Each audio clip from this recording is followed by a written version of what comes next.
A.K. Vajpayee बड़ा मुखर बोलते हैं आप, और कई दफा वो मुखरता आपकी राजनीति से परे भी चली जाती है, गैर राजनीतिक भी हो जाते हैं आप। A.K. वाजपेयी को लगता है एनडीए का हिस्सा होने के नाते महंगाई संकट है आम आदमी के लिए, या है ही नहीं, कोई मुद्दा ही नहीं है? बेरोजगारी मुद्दा है कि नहीं? देखिए, मुद्दा तो 1970 से पहले से चला आ रहा है। महंगाई चली आ रही है, बाकायदा गरीबी चली आ रही है, बेरोजगारी चली आ रही है, उसमें कोई इसको डिस्प्यूट कर ही नहीं सकता। महंगाई और है वो आज भी खड़ी है, ठीक है, इसको भी कोई मना नहीं कर सकता।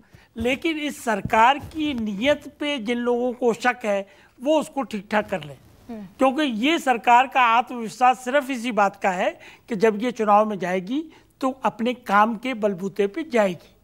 और मैं भी सब आंकड़े गिनाने तो मैं भी गिनाता हूँ। तो ये गरीब गुरबा की सरकार है, प्लीज इसको आप लोगों को समझना पड़ेगा, क्योंकि गरीब आदमी उसको महसूस कर रहा है।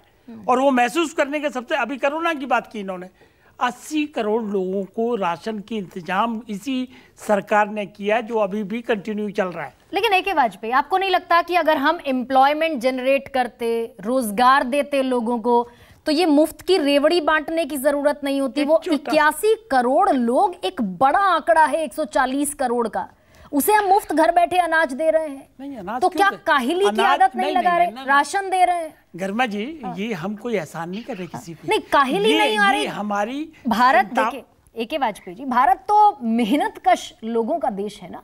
70% से ज्यादा लोग खेती बाड़ी करते हैं, मेहनत कश लोग हैं। ऐसे में हम घर बैठकर उन्हें राशन दे रहे हैं, 2-3 साल वो घर बैठकर राशन खा लेंगे, उसके बाद कौन जाएगा? नहीं, इसके पीछे ये भावना बिल्कुल नहीं है। इसके पीछे भावना ये है कि कोई भारत का नागरिक गरीब गुरबा भूखा ना सोए, सिर्फ ये भावना है इसके पीछे। और ये भावना सिर्फ मोदी जी के अंदर ही आई है। माफ करना, पहले भी अकाल पड़े हैं, पहले भी दिक्कतें आई हैं, कोई सरकार की ऐसी स्कीम कोई गिनाते हैं, सब लोग बैठे हुए हैं, तो उसको इस तरीके से नहीं लेंगे। अब आ जाओ रोजगार की बात पे, कितने प्रयास हमने किए, ये आपके पास रिकॉर्ड है। मैं भी आपको एक छोटा सा रिकॉर्ड देता हूँ, एक एग्जांपल। पहले मोबाइल की यहाँ 2 फैक्ट्री थी, आज की डेट में 167 फैक्ट्री बन चुकी हैं जहाँ मोबाइल बन रहे हैं। और मोबाइल के सबसे बड़ा एक्सपोर्ट हम ही लोग कर रहे हैं। और गरीब गुरबा के लिए मैं आ जाता हूँ जरा, एक सेकेंड। मैं बोलने वाली थी, आपने समझ लिया। 12 करोड़ शौचालय लोगों को हमने बना के दिए, 19 करोड़ लोगों को हमने सिलेंडर दिए, तो ये कह रहे जी भरा नहीं पा रहे, इसीलिए 400 रुपए अभी घटा दिए।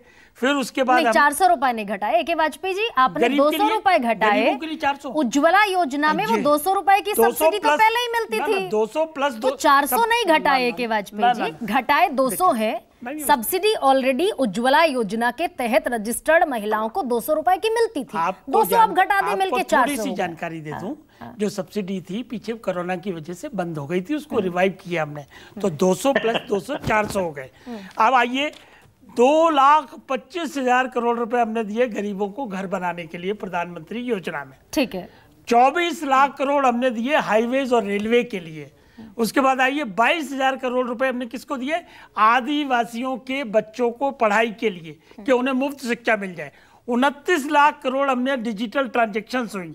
50,000 करोड़ रुपए हमने किसको दिए? रेहड़ी पटरी वालों को बगैर ब्याज का कर्ज। ठीक है, A.K. वाजपेयी जी, हाईवेज बन गए, मोबाइल बन गए, शौचालय बन गए, और उज्ज्वला योजना के तहत सिलेंडर भी दे दिया।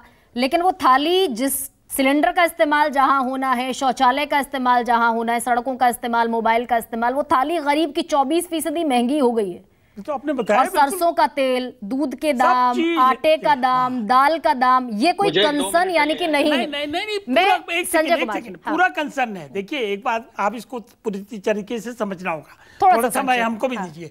देखिए, थाली की चिंता हम ही को है, इसी सरकार को ज्यादा है, लेकिन चूंकि हम वेलफेयर स्टेट भी हैं, डेवलपिंग कंट्री भी हैं, तो हर चीज को बैलेंसिंग करके चलना है। तो वेलफेयर स्टेट अगर है, अगर वेलफेयर स्टेट है, तो एम्प्लॉयमेंट जनरेट करना भी तो जिम्मेदारी है।